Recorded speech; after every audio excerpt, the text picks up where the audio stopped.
pangako mong dumudurog sa aking puso. Di ko alam kung paano ko umpisahan to. Di ko alam kung paano ko sasabihin ang mga dapat kong sabihin.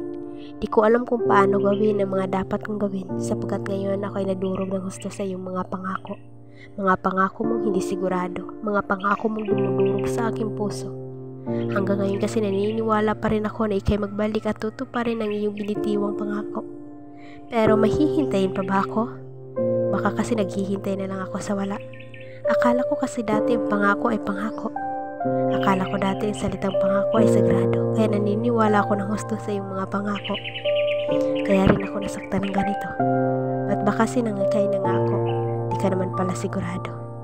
Kahit ilang beses ko pang ulit-ulitin at alalahanin ang mga pinagsamahan natin, ang mga pangako mo ang nagmamarka sa aking puso.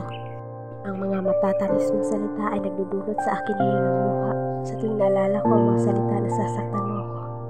Mapahanggang ngayon kasi pinanghahawakan ko ang iyong pangako. Di ko alam kung kailan ako bibitiw sa iyong mga pangako.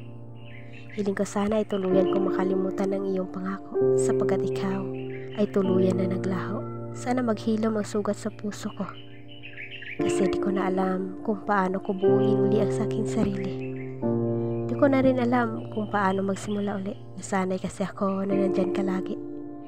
Pero ngayon, unti-unti kong natutunan na hindi lahat ng darating sa buhay ay manatili. Natutunan ko rin na hindi lahat ng nagmamahal at nangangako ay sigurado, sapagkat para sa iba ang pangako at pagmahal ay laro. Naway matutunan ko rin na bitiwan at kalimutan ang mga salita mo, ang iyong mga pangakong dumudurog sa akin, sapagkat hindi lahat ng nangangako ay totoo.